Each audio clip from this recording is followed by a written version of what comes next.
Kriminologi adalah disiplin ilmu yang mempelajari kejahatan sebagai fenomena sosial, termasuk penyebab, pelaku, dan dampak dari perilaku menyimpang tersebut.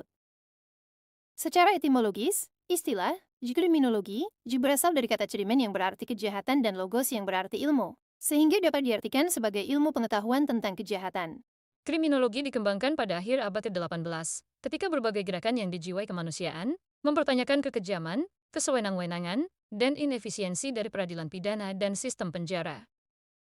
Selama periode ini reformis seperti Cesare Beccaria di Italia, Sir Samuel Romilly, John Howard, dan Jeremy Bentham di Inggris semua mewakili apa yang disebut sekolah klasik kriminologi, berusaha melakukan reformasi penalogikal dan hukum pidana yang berlaku saat itu. Satu faktor terjadinya tindakan kriminal menurut John Bowlby, seorang psikolog, mempelajari kebutuhan akan kehangatan dan afeksi, kasih sayang, semenjak lahir dan apa akibatnya manakala kehangatan dan afeksi itu tidak didaptakannya.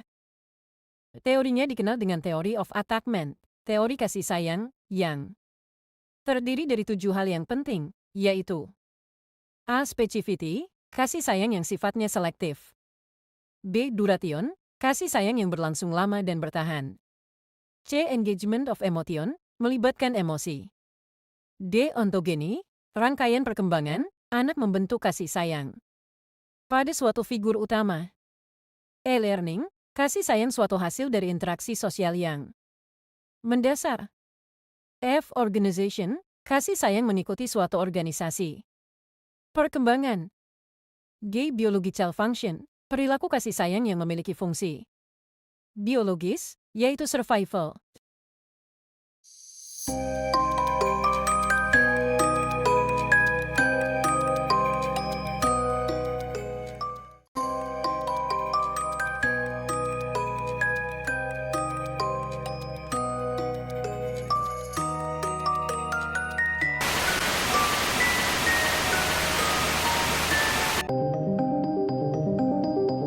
Oke, kita akan mulai dengan satu kasus penculikan siswa SMP di Jepang. Jujur, waktu aku pertama kali baca tentang kasus ini, aku nggak habis pikir. First of all, kita nggak akan downplay kasus penculikan karena ini beneran sebuah kasus penculikan. Tapi kalian nggak akan kebayang motifnya. Jadi kasus ini terjadi pada bulan September 2019 kemarin di prefektur Hyogo di Jepang. Jadi suatu hari guys, kantor polisi di prefektur Hyogo itu mendapatkan sebuah laporan dari seorang parent, orang tua yang melaporkan bahwa anaknya, seorang siswi SMP, kita panggil aja namanya Yuka, itu telah hilang selama 2 bulan. Kenapa nggak langsung dilaporkan? Karena si Yuka ini sempat mengirimkan surat kepada orang tuanya dan bilang bahwa dia masih hidup. Tapi nggak lama, dia stop mengirimkan surat kepada orang tuanya. Nah, menanggapi laporan itu, pihak kepolisian langsung dong mencoba untuk menelusuri nih langkah-langkahnya Yuka. Dan dari jejak digitalnya, polisi menemukan bahwa Yuka itu sempat nge-tweet guys. Dia nulis isinya tuh kira-kira, aku pingin kabur dari rumah. Tweet tersebut kemudian dibalas oleh seorang laki-laki bernama Hiroaki Sakawe. Hiroaki nulis, gimana kalau kamu datang ke Saitama? Kalau kamu mau belajar, aku akan memenuhi kebutuhan hidupmu juga. Oke, dari tweet tersebut, polisi langsung dong nyari siapa nih Hiroaki yang balas tweetnya Yuka tadi. Disisirlah informasi dari prefektur Saitama dan beneran aja guys, ternyata ada seorang laki-laki yang bernama Hiroaki tinggal di sebuah apartemen di daerah Honjo. Dan pada 27 November 2019, polisi akhirnya nyamperin ke apartemennya Hiroaki. Sesampainya polisi di apartemennya Hiroaki, ternyata bener aja ada Yuka di dalamnya. Tapi ternyata Yuka bukan satu-satunya siswi yang ada di dalam rumah tersebut. Polisi juga menemukan satu siswi SMP lainnya yang sama-sama diculik sama Hiroaki. Polisi pada saat itu ngerasa mereka udah mecahin kasus ini dong guys. Ya kan, kayak udah ditemuin nih orang yang diculik, ternyata bener aja ada di Saitama bersama laki-laki dewasa random. Tapi polisi rada terbingung-bingung guys begitu ngeliat kok cewek-cewek ini kelihatannya santai-santai aja. Diceklah tanda kekerasan fisik maupun psikologis dan ternyata nggak ditemukan apa-apa. Tapi tetaplah Hiroaki ditangkap, 2 siswi ini kemudian diinterogasi. Ditanyakan kepada mereka apakah mereka nggak apa-apa, selama diculik diapain, dan ternyata guys mereka ngomong,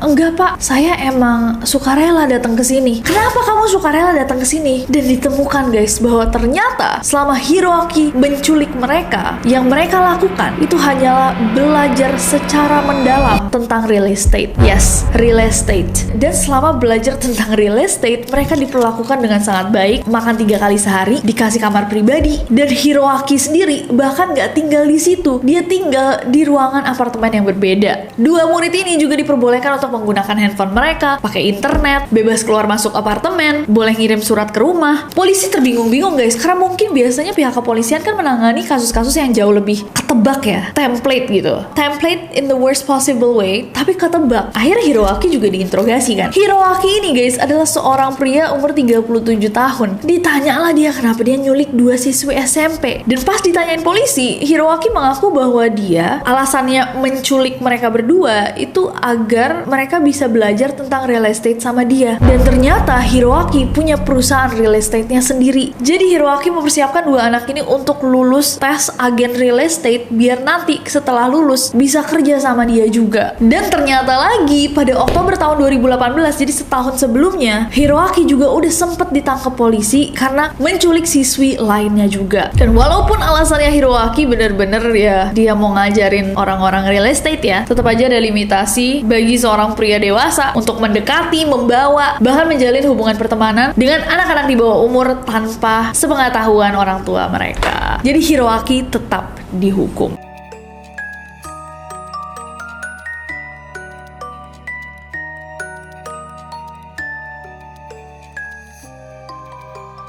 Created using Powtoon.